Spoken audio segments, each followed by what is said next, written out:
Esse é o Ancapsu e nós vamos falar sobre o balcão de negócios do Lula. O Lula está ativamente tentando comprar o Congresso com dinheiro, com cargo, o que quer que seja.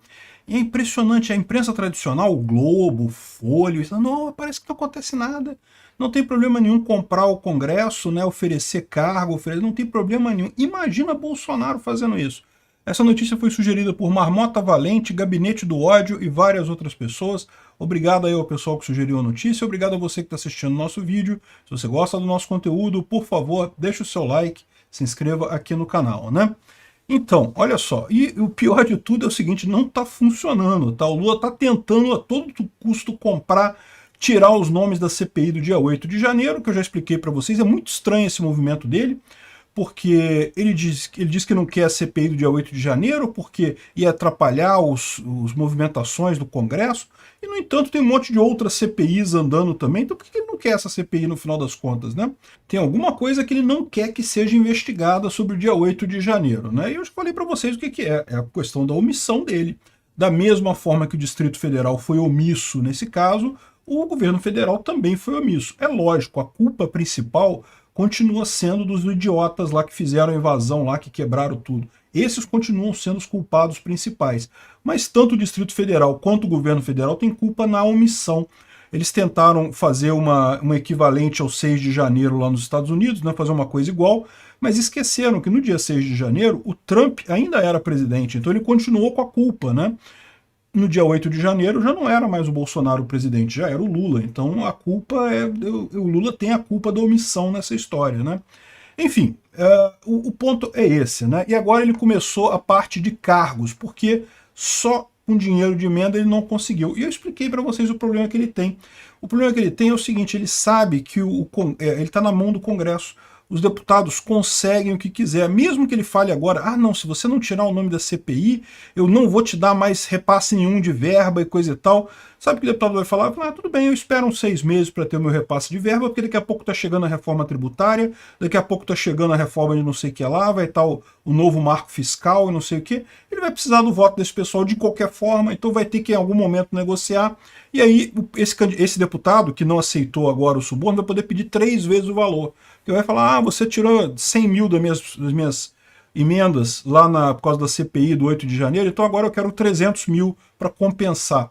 E, meu amigo, ele vai conseguir, porque o Lula não tem alternativa, ele não passa nada no Congresso se ele não comprar os deputados. E o absurdo é isso, virou um balcão de negócio aqui. Olha só, entregando, ele tá fazendo exatamente negociação de cargo para barrar a CPI. Né? Veja, eu não vejo problema nenhum de fazer, inclusive o Bolsonaro fez isso, botar alguns cargos de pessoas políticas dentro da estrutura do governo, é perfeitamente razoável, é algo que se espera, o governo tem que ter algum apoio político.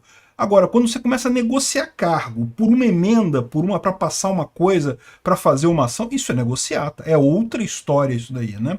Então, aqui agora, olha só, na política livre, aqui o pessoal tá mostrando uma coisa, inclusive, que, olha só, lembra na época da campanha que o pessoal criticou pra caramba, não, que não pode ter orçamento secreto e coisa e tal, e o STF entendeu que orçamento secreto não existia, coisa e tal. Olha só, o Lula está usando um modelo sem transparência para repasses indicados pelo Congresso.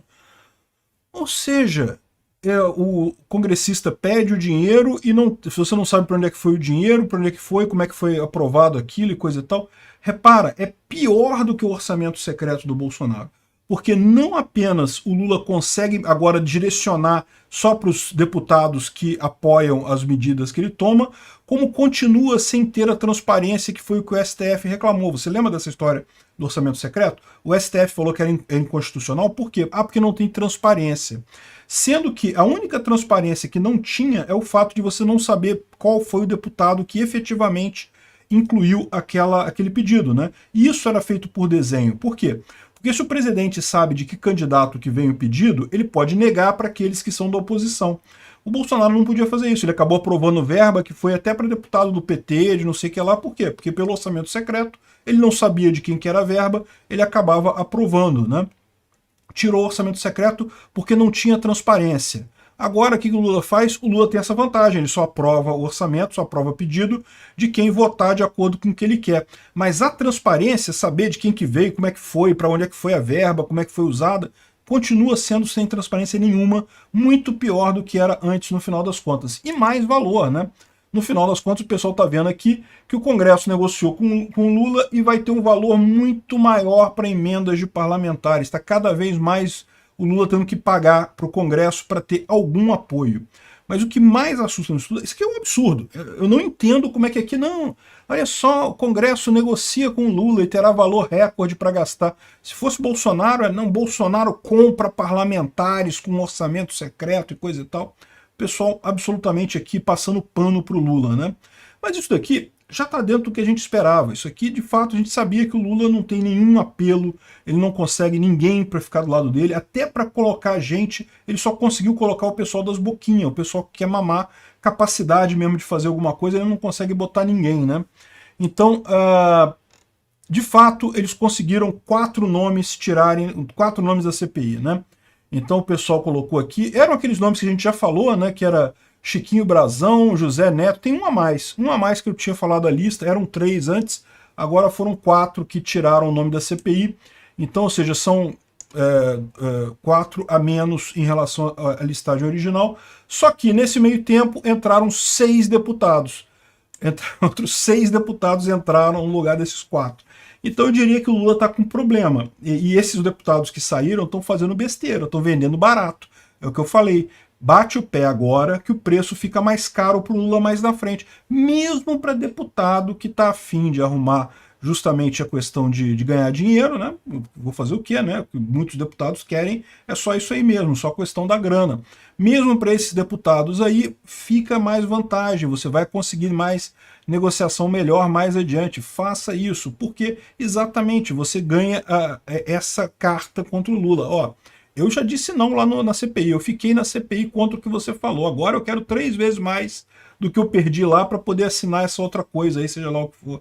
Vai ter um monte de coisa, vai ter reforma tributária, vai ter um monte de projeto que o Lula vai precisar.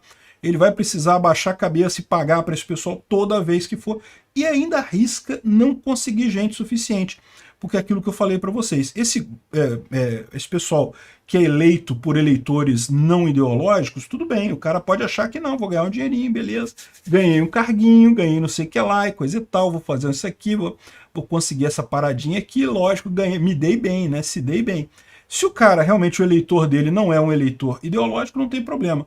Mas tem muito mais eleitor ideológico nessa legislatura do que na legislatura passada. Então, no final das contas, vai ter muita gente que vai pensar e falar, não, que é um carguinho na Codevasf, né, que é a Companhia Vale de São Francisco, né?